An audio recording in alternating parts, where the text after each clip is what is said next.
Hello guys, welcome back to your YouTube channel Study with Social Sona. स्वागत है आपका आपके YouTube channel Study with Social Sona में। तो दोस्तों, कल कुछ कमियों के कारण क्लास अधूरी रह गई थी, तो क्लास को आगे स्टार्ट करते हैं। ये है बीटीसी या डीएलएड फोर्थ सेमेस्टर का प्रथम प्रश्न पत्र 2023 का संस्करण चतुर्थ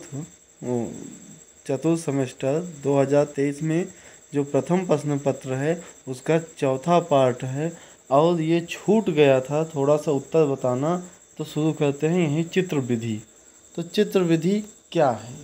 देखो, इस प्रणाली में चित्रों की सहायता से शब्द और शब्दों की सहायता से अक्षर सिखाए जाते हैं। वास्तव में लिपि का विकास चित्रों की सहायता से ही हुआ है। इस विधि की सहायता से खेल खेल में बच्चों को वर्ण रचना सीखा दी जाती है। ठीक, यथा स म ता वर्ग से, जैसे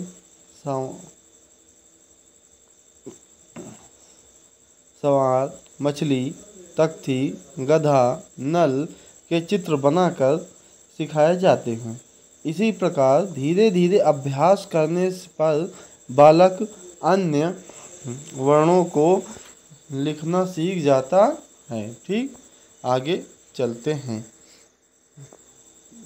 देखो, अगला है व्यंजन की परिभाषा देते हुए उनके उच्चारण स्थान के आधार पर वर्णों के नाम लिखिए। ठीक है, वर्णों के नाम लिखना है। तो व्यंजन की परिभाषा दीजिए। व्यंजन किसे कहते हैं?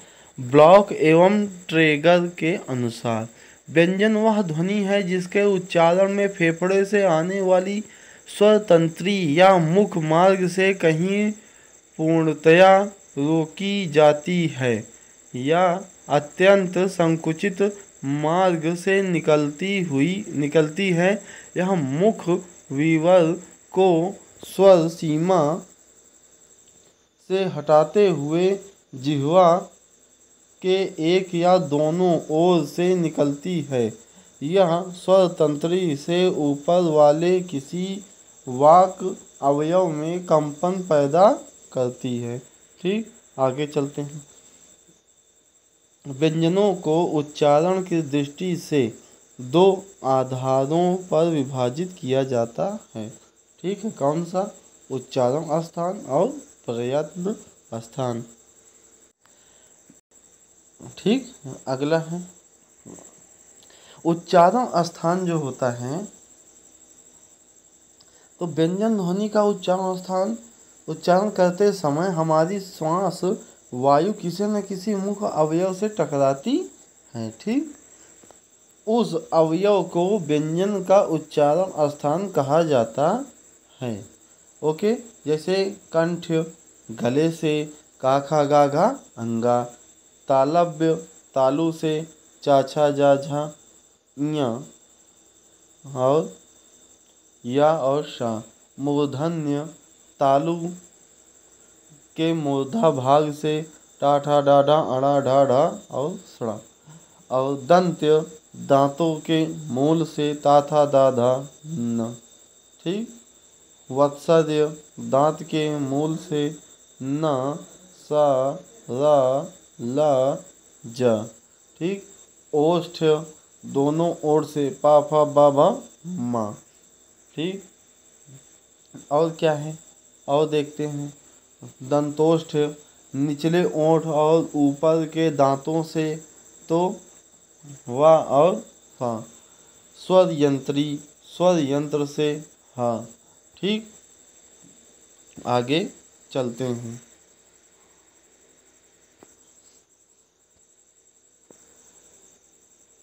छात्रों की वर्तनी संबंधी त्रुटि निवारण के उपाय बताइए। त्रुटि निवारण के उपाय देखो। त्रुटि वर्तनी की अशुद्धियां सुधारने के उपाय क्या हैं? कक्षा में शिक्षक शुद्ध उच्चारण करें। ठीक, अशुद्ध उच्चारण या शब्दों को अनेक बार लिखवा कर अभ्यास कराना चाहिए। ठीक, समान उच्चारण वाले अक्षरों के अंतर समझाना चाहिए। ठीक है, जैसे ये सा है ना, और ये वाला सा है, तो इसको बोलते हैं दंत सा, इसको बोलते हैं मूर्धा सा। ठीक, तो इस तरह का उच्चारण स्थान बताना चाहिए। अशुद्ध शब्दों को अनेक बार लिखवाकर अभ्यास कराना चाहिए। ठीक, समान उच्चारण वाले अक्षरों के अंतर समझाना चाहिए। ठीक है, श्याम पट पर लिखकर सुधार करना चाहिए। ठीक, और श्रुत लेख लिखवाना चाहिए, आलेख लिखवाना चाहिए। ठीक है, अगले प्रश्न पे चलते हैं। लेखन के अंतर्गत किस प्रकार की अशुद्धियाँ पाई जाती हैं? तो बताइए, लेखन के अंतर्गत किस प्रकार की अशुद्धियाँ पाई जाती हैं? हालांकि देवनागरी लिपि संसार की सर्वाधिक वैज्ञानिक विधि है, क्योंकि इसमें जो बोला जाता है वह लिखा जाता है, जो लिखा जाता है वही पढ़ा जाता है।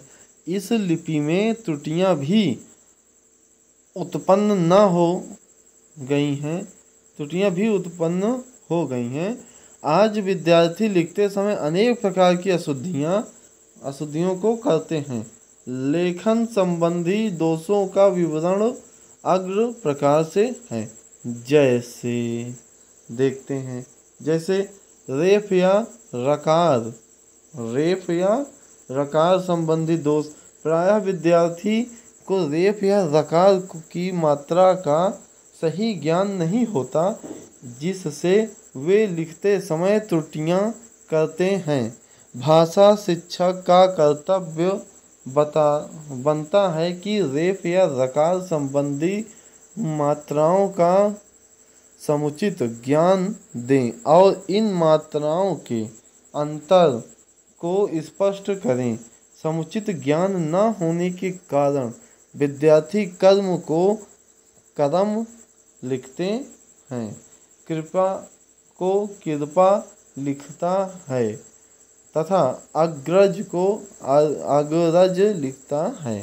ठीक, सीधो रेखा का अशुद्ध प्रयोग। देखो, सीधो रेखा का सही प्रयोग न होने के कारण छात्र प्रायः घा को धा और धा को घा, भा को माँ और माँ को भा लिख बैठते हैं, जिससे अर्थ का अनर्थ हो जाता है तथा घर को धर, भारत माता को मारत माता और माला को भाला, घबराहट को घबराना और धरती को घरती, भाषण को माषण आदि लिख बैठते हैं। ठीक, आगे चलते हैं। अब देखो भैया, अनुस्वार और अनुनासिक दोषों में अंतर।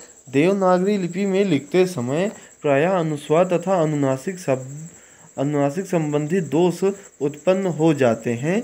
इसका प्रमुख कारण यह है कि भाषा शिक्षक विद्यार्थी को समुचित जानकारी नहीं दे पाता।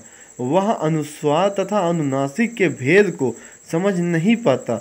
वर्णमाला सिखाते समय भी वे अंगाइयाँ को कोई महत्व नहीं देते। विद्यार्थी भी इन्हें महत्वहीन समझकर इनकी अवहेलना करते रहते हैं। वे अक्सर अनुस्वार का स्थान बदल देते हैं, कहीं तो वे अनुस्वार लगाते ही नहीं। अनुनासिक वह स्वर है जिसका उच्चारण मुख नसिका दोनों से उत्पन्न होता है। ठीक, अब जिसका चंद्र बिंदी है चिन्ह, लेकिन अनुस्वार वह स्वर है जो केवल नसिका विवर से उत्पन्न होता है। अनुस्वार का चिन्ह बिंदु होता है।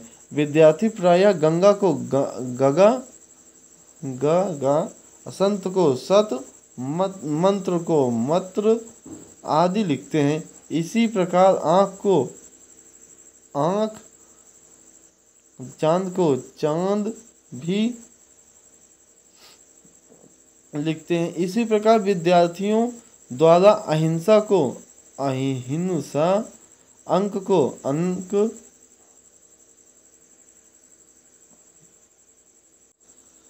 अंक को अनक, झंडा को झंडा लिखना, यह सामान्य सी बात है।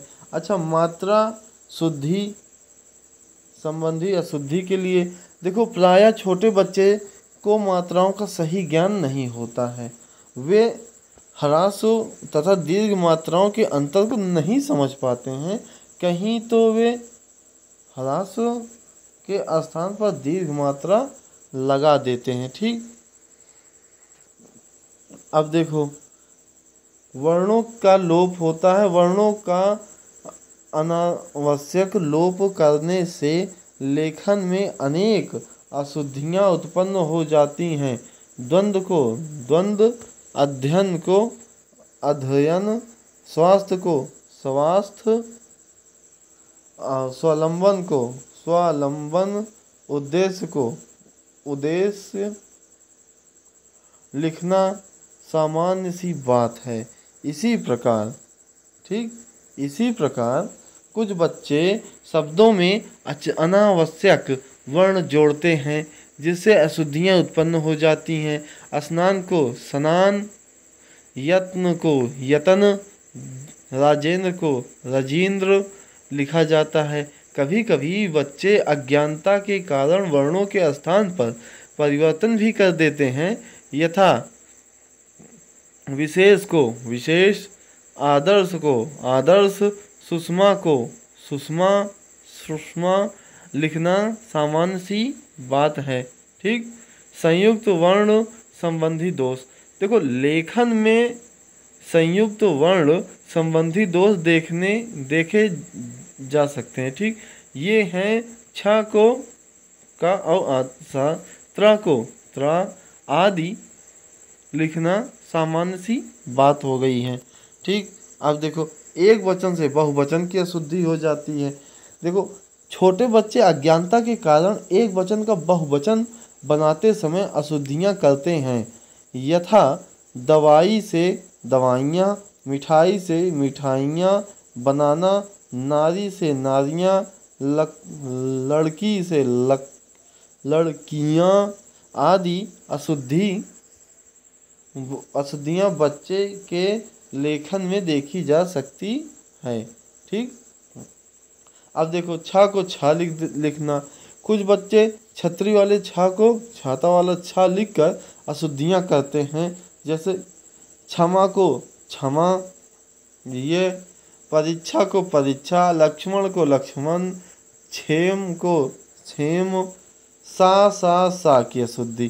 प्राथमिक शिक्षक प्रायः सा का ज्ञान कराते समय प्राचीन पद्धति का प्रयोग करते हैं, यथा सा से सड़क, सा से सलजम, सा से षटकोण। परंतु यदि इन वर्णों के उच्चारण स्थान बताए जाएं और उच्चारण भेद को स्पष्ट किया जाए तो बच्चे से सा की अशुद्धियाँ नहीं होंगी। ठीक, आगे चलते हैं। डाढ़ा की अशुद्धि, देखो, डलिया को डलियाँ, पढ़ा को पढ़ा, पढ़ना को पढ़ना, ढकना को ढकना आदि प्रयोग भी देखे जा सकते हैं। इसके अतिरिक्त हमारे विद्यार्थी संधि, समास, लिंग, वचन एवं विभक्ति संबंधी त्रुटियाँ करते हैं। ठीक, मिश्रित व्यंजन में अशुद्धियाँ, कभी कभी विद्यार्थी मिश्रित व्यंजन तथा संयुक्त व्यंजन लिखते समय अनावश्यक त्रुटियाँ करते हैं, जैसे विद्यालय को विद्यालय लिखना, चिन्ह को चिह्न लिखना, ब्रह्मा को ब्रह्मा लिखना सामान्य सी बात है। ठीक, वाह और वाह की अशुद्धियाँ, कुछ बच्चे वाह को वाह के अंतर को नहीं समझ पाते, जिससे वे विद्या को विद्या, वना को वना, वसंत को वसंत, वायु को वायु, वकील को वकील लिखते हैं। ठीक। अच्छा, अल्प प्राण। ठीक। अल्प प्राण को और महाप्राण की अशुद्धि। देखो,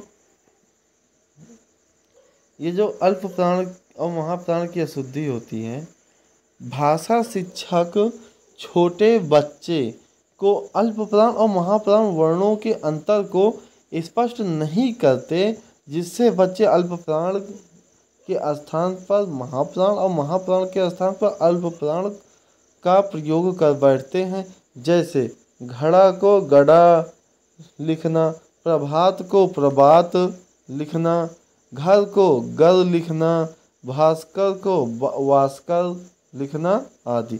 ठीक। अब हम अगले प्रश्न की ओर चलेंगे। पढ़ते समय पढ़ने की मुद्रा व ध्यान रखने योग्य बातों को स्पष्ट करना है, तो करिए।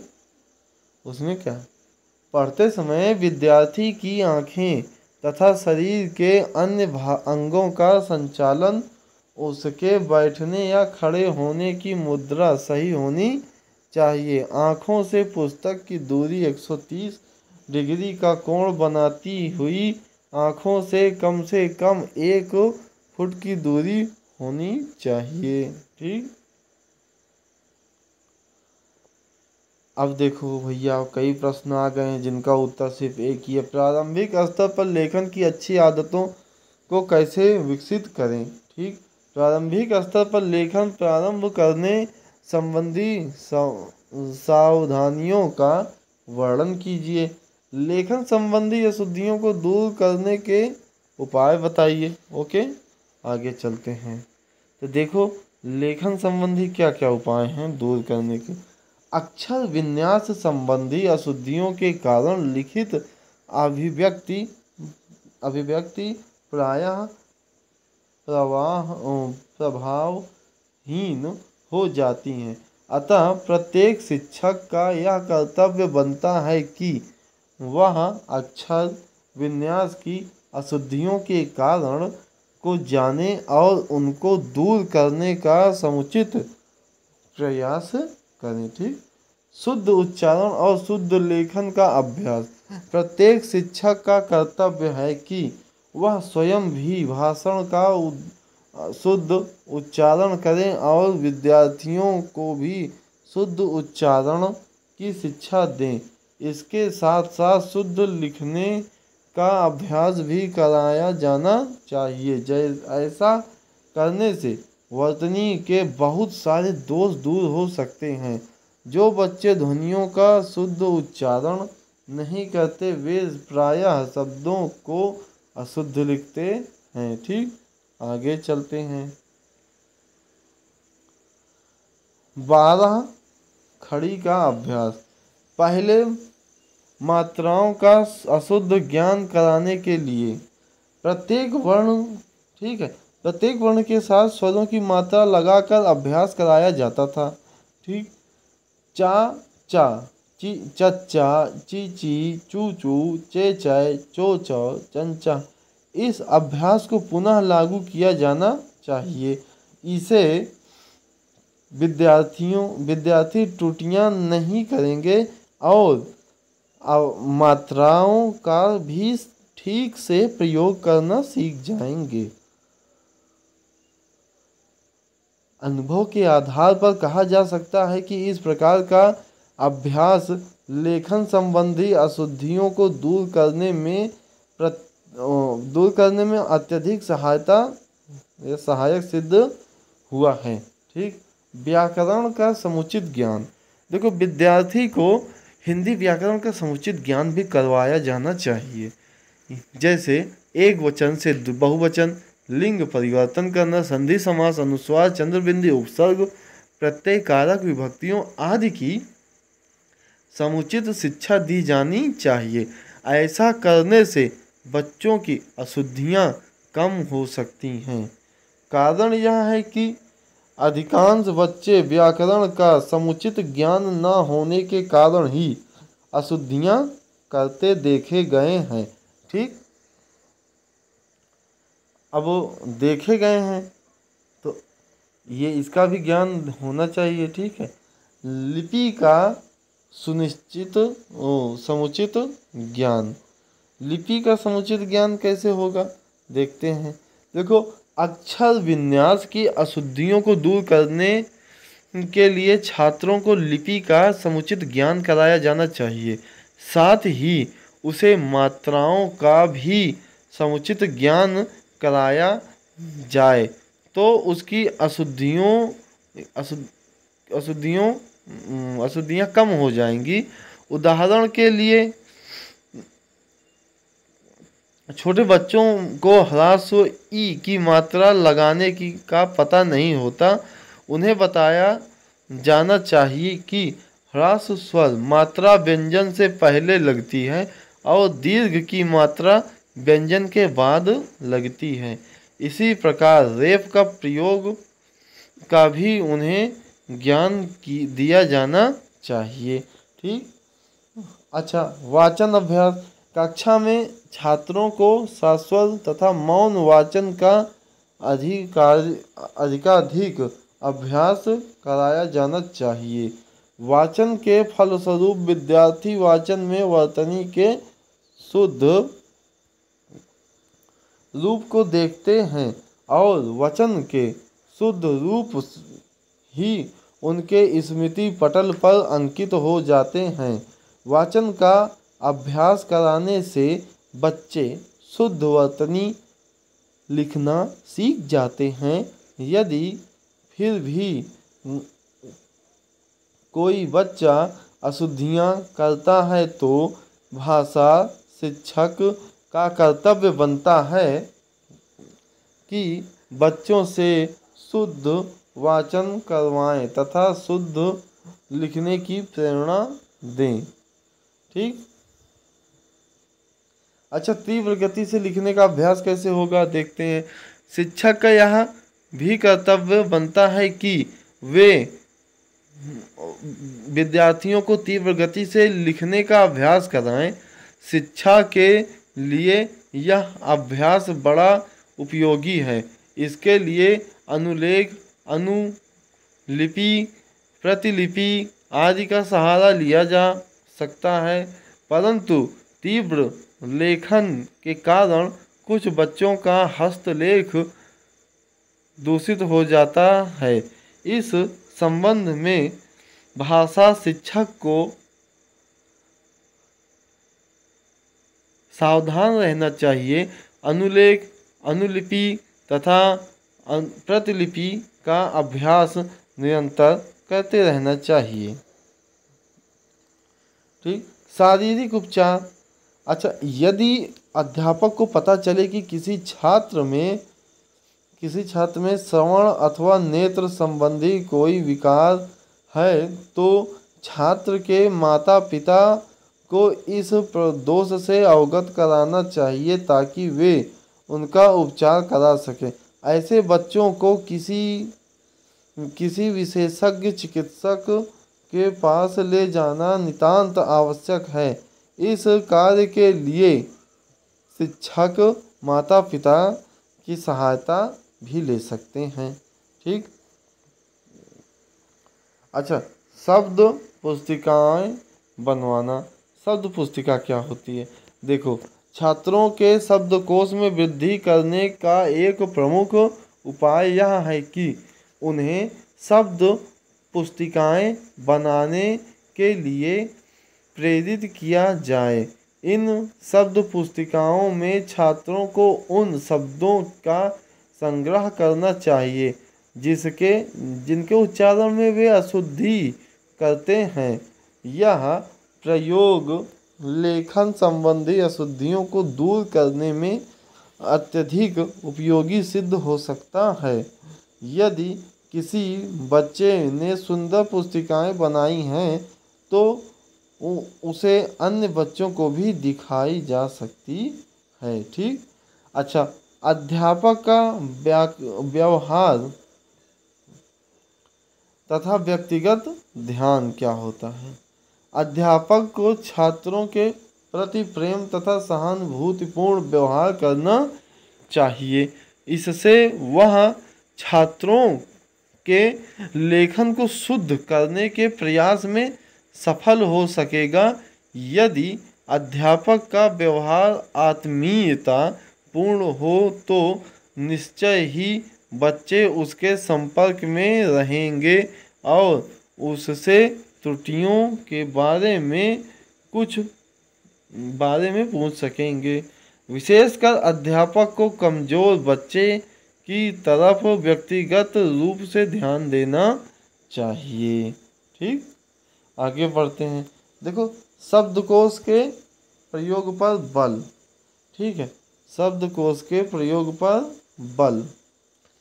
शुद्ध अक्षर विन्यास के लिए छात्रों को शब्दकोश के प्रयोग की प्रेरणा दी जानी चाहिए।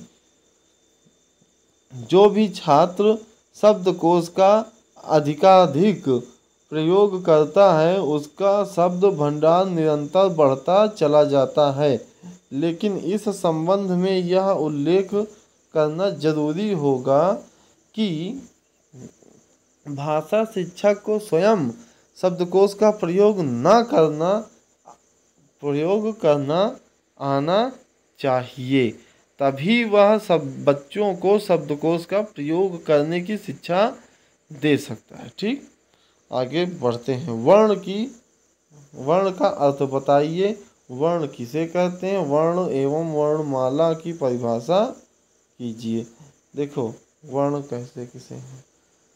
वर्ण भाषा की सबसे छोटी इकाई है। वर्ण ध्वनि है तथा भाषा का उच्चारण इन्हीं ध्वनियों से होता है। इन ध्वनियों के विशेष चिन्ह होते हैं जो वर्ण कहलाते हैं। इस प्रकार हम कह सकते हैं कि भाषा में वाक्य होते हैं, वाक्यों में शब्द होते हैं, शब्दों में वर्ण होते हैं तथा वर्णों को अक्षर भी कहा जाता है। वर्ण की परिभाषा। वर्ण को हम निम्न प्रकार परिभाषित कर सकते हैं। भाषा की उस सबसे छोटी इकाई को वर्ण कहते हैं जो निश्चित ध्वनि रूप को धारण करती है। अच्छा, इसे हम दूसरी प्रकार से भी परिभाषित कर सकते हैं। जैसे वह छोटी से छोटी स्वीकृत ध्वनि जिसके आगे टुकड़े न किए जा सकें वर्ण या अक्षर कहलाती है। वर्ण के समूह को वर्णमाला कहते हैं। मोतियों और फूलों से जैसे मोती की माला फूलों की माला बनती है, ठीक वैसे ही वर्ण अथवा पंक्ति रूप को वर्णमाला कहते हैं।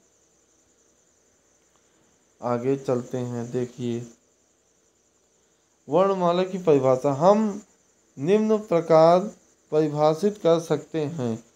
कोई भी भाषा कुछ निश्चित ध्वनियों द्वारा बोली जाती है। इन ध्वनियों के कुछ निश्चित चिन्ह मान लिए गए हैं। इन चिन्हों के समूह को ही उस भाषा की वर्णमाला कहते हैं। आ ई उ ए ऐ ओ औ अन आ। ठीक, आगे चलते हैं। देखो, का वर्ग आ गया ना।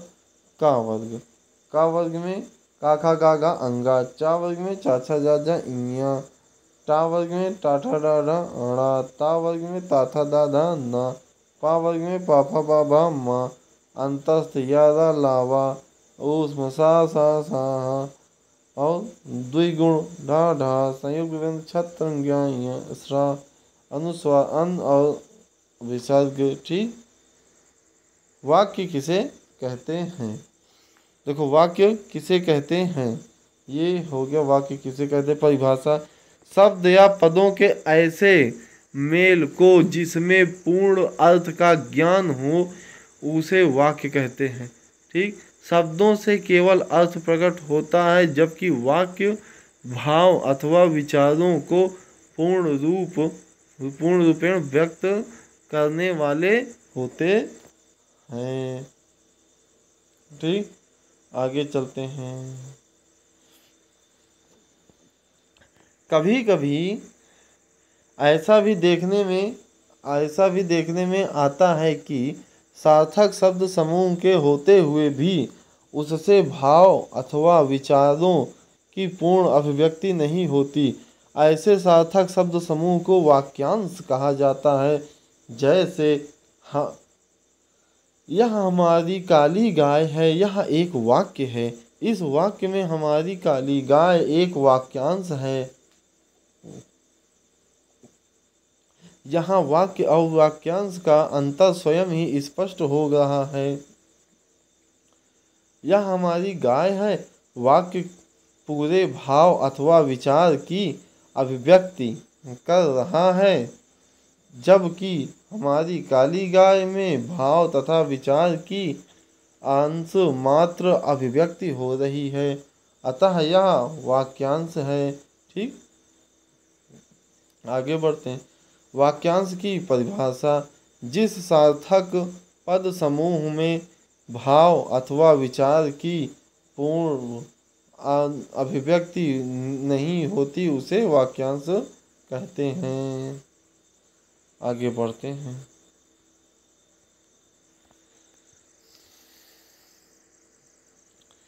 संकेत वाचक वाक्य एवं आज्ञावाचक वाक्य को उदाहरण देकर समझाइए। संकेत वाचक वाक्य जिन वाक्य में एक क्रिया न होना दूसरी क्रिया पर निर्भर हो उसे संकेत वाचक वाक्य कहते हैं। उदाहरण जैसे सूर्य अस्त हो गया तो अंधकार हो जाएगा। इस वर्ष वर्षा अच्छी होती तो फसल भी अच्छी होती। आज्ञावाचक वाक्य, देखो जो वाक्य आज्ञा अथवा अनुमति का बोध कराते हैं उन्हें आज्ञावाचक वाक्य कहते हैं। जैसे वसंत तुम कक्षा से बाहर चले जाओ, आज्ञा। अब आप बैठ सकते हैं, अनुमति। ठीक, आगे विधानवाचक एवं निषेध वाचक वाक्य में आप क्या समझते, आपका क्या अंतर है? ठीक, उदाहरण देकर समझाइए। निषेध वाचक या निषेध सूचक वाक्य किसे कहते हैं? निधान वाचक वाक्य जिन वाक्यों में क्रिया करने अथवा होने का ठीक सामान्य ज्ञान हो उन्हें विधानवाचक वाक्य कहा जाता है। उदाहरण वह प्रतिदिन व्यायाम करता है, काम करना। ठीक, लता गीत गाती है, काम करना। निषेधात्मक, देखो निषेधात्मक क्या हो गया? जिन वाक्यों में क्रिया के निषेध का ज्ञान होता है उन्हें निषेधात्मक वाक्य कहते हैं। जैसे वह प्रतिदिन व्यायाम नहीं करता, काम नहीं कर रहा है। लता गीत नहीं गा रही है, लता गीत नहीं गाती है, तो क्या हो गया? काम ना करना। ठीक, आगे चलते हैं। शब्द किसे कहते हैं? शब्द की उत्पत्ति वर्णों से होती है। एक या अनेक वर्णों से बनी सार्थक ध्वनि को शब्द कहते हैं। कभी तो वर्णों को मिलाने से ऐसा संयोग होता है कि उनका कुछ न कुछ अर्थ होता है, परंतु कभी कभी इनका कोई स्पष्ट अर्थ नहीं होता। ठीक, आगे चलते हैं। परिभाषा। ठीक है, परिभाषा देख लो। परिभाषा में क्या कह सकते हैं हम? शब्द की परिभाषा निम्न प्रकार दे सकते हैं। जैसे निश्चित अर्थ को अभिव्यक्त करने वाले वर्णों के समूह को शब्द कहते हैं। जैसे मोहन, पुस्तक आदि। तो ये भैया आज का सेशन था, यहीं तक। मिलते हैं अगले सेशन में। तब तक वीडियो को लाइक करो, शेयर करो, सब्सक्राइब करो। मिलते हैं अगले वीडियो में। जय हिंद, जय भारत, वंदे मातरम, जय श्री राम।